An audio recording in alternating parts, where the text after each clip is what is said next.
إن كنتم تحبون الله فاتبعوني يحببكم الله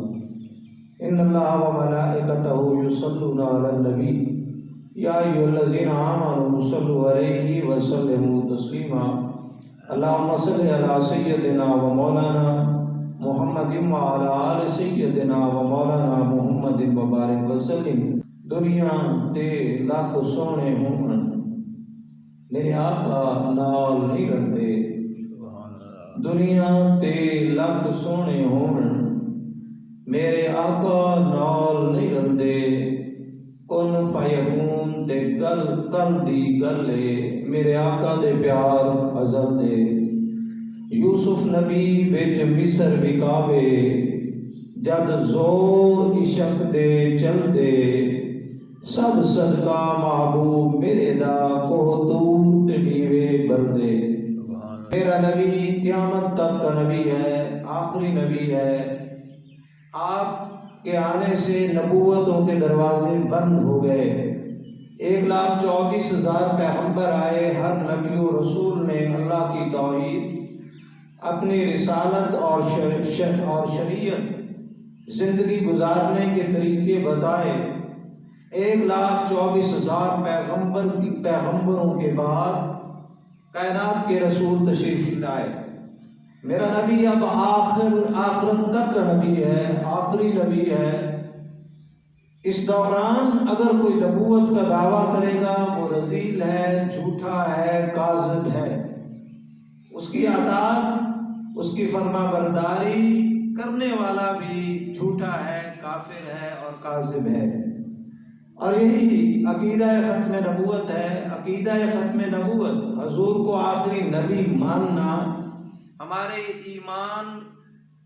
کا جزو بھی ہے ایمان کا حصہ بھی ہے مومن کی شان بھی ہے اور مومن کی پہچان بھی ہے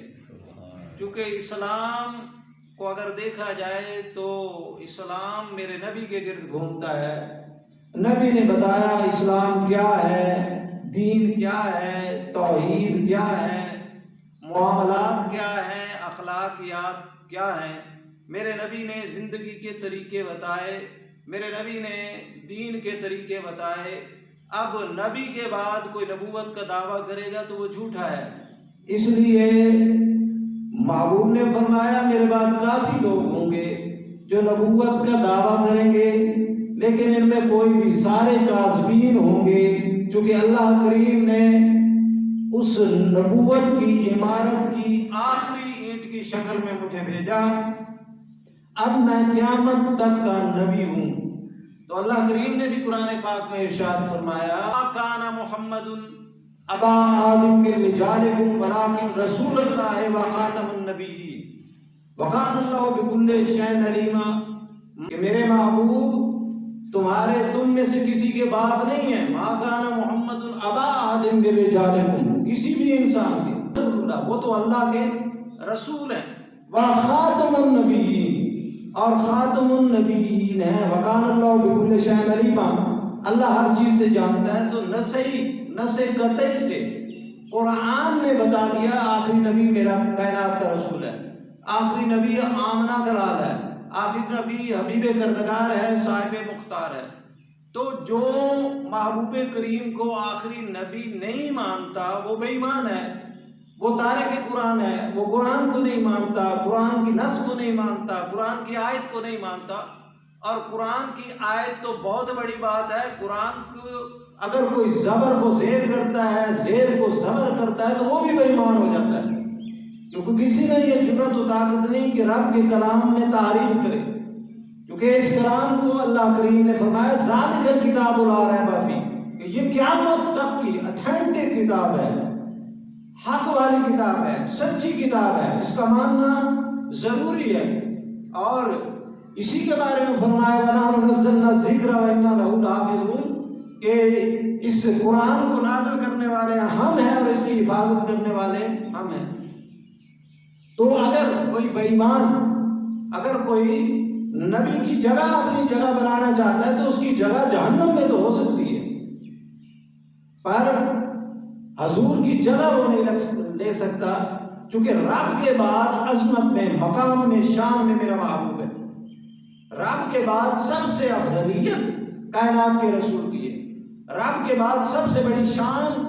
میرے محبوب کریم کی ہے، رب کے بعد سب سے بڑا مقام میرے محبوب کریم کا ہے۔ تو جتنی شانیں ہیں رب نے آمنہ کے لال کے لیے اکٹھی کر دی ہیں۔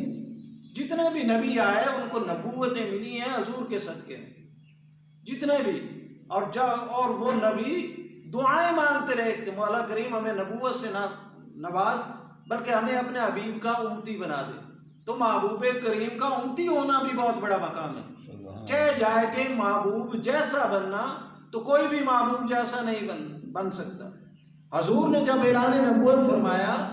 تو مسیلمہ آپ کے پاس آیا اور کہنے لگا کہ آپ نے جو نبوت کا اعلان فرمایا ہے تو مجھے لگتا ہے اللہ آپ کو سلطنت دے گا، تو میں آپ کو نبی مانتا ہوں اس شرط پہ کہ آپ جب کسی حکمران بنیں گے تو آپ آدھی سلطنت مجھے دے دیں۔ تو آپ نے فرمایا بھائی یہ نبوت تو رب کی شان ہے، رب عطا کرنے والا ہے، رب نبی بنانے والا ہے، رب کی طرف سے اللہ کے وہ مخصوص بندے ہوتے ہیں جو خاص طور پہ رب سے فیض حاصل کرتے ہیں اور رب سے فیض حاصل کر کے امت تک پہنچاتے ہیں۔ تو نبی کوئی بادشاہ نہیں ہے، نبی کوئی جاگیردار نہیں ہے، نبی کوئی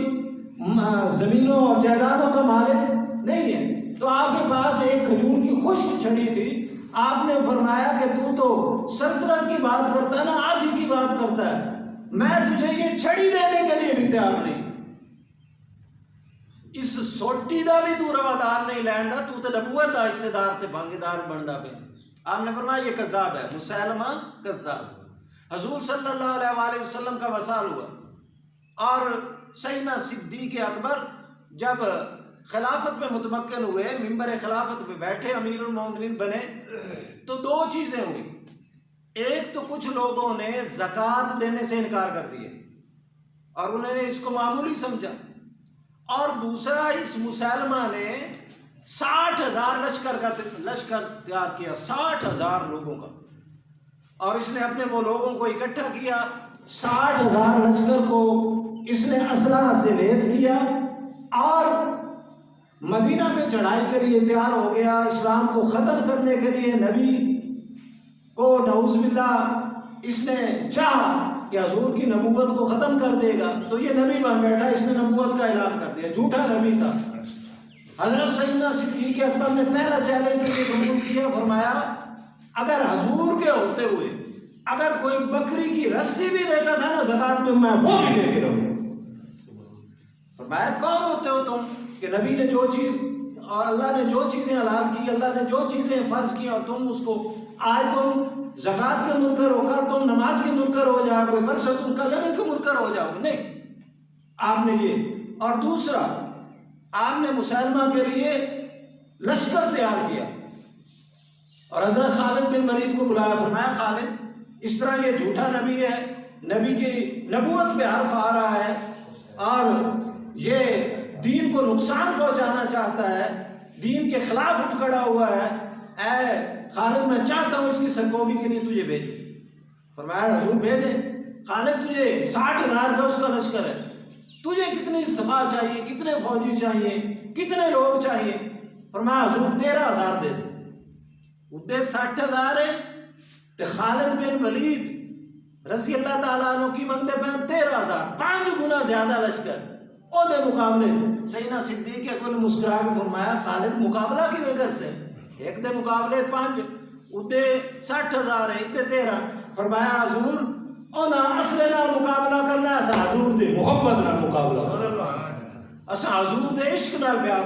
مقابلہ کرنا، حضور دی محبت اور حضور دی ختم نبوت دے پارا دین واسطے اسا جانا قربان کر دیں گے، لیکن اس رسول دی اس نو پھندا۔ فرمایا خالد پھر جا تے ادو تک نہیں لوٹنا جدو ادو تک گردن سار گردن تو جدا نہیں کر دے۔ حضرت خالد بن ولید ٹرے 13,000 لشکر لے گئے۔ اے سعودی عرب وچ الریاض انہاں دا دارالحکومت، الریاض دے نال اے بستی یمامہ، اتھے نے جناب 60,000 دا لشکر اس میدان وچ اکٹھے ہو گئے۔ ادھر حضرت خالد بن ولید حضور دی ختم نبوت دے پارا دین واسطے، اور ادھر وہ اپنی نبوت کا اعلان کر کے ہونا ایک پاسے منافق دوجے پاسے مومن، ایک پاسے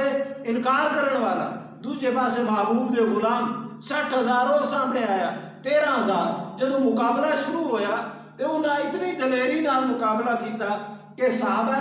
کرام دے پاؤں اکھڑ گئے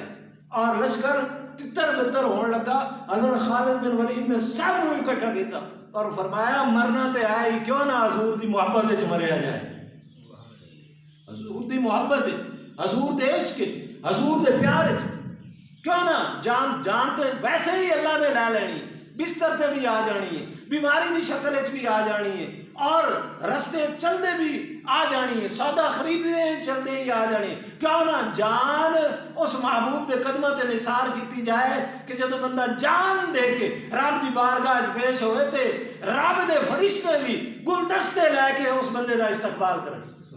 کہ او ہے جنہیں نبی دی محبت جان دیتی، او ہے جنہیں اللہ دے دین واسطے جان دیتی، او ہے جنہیں حضور دی محبت تے حضور دے عشق اور حضور دے دین نے بلند کرنے واسطے اپنی جان دیتی ہے۔ صحابہ کرام میں جوش آیا، صحابہ کرام نے نعرہ تکبیر مار کے حملہ کیتا، ادھر صحابہ نے نعرہ ماریا تے ادھر او جڑے لشکریاں انہاں میں نعرہ تکبیر مار دیتا،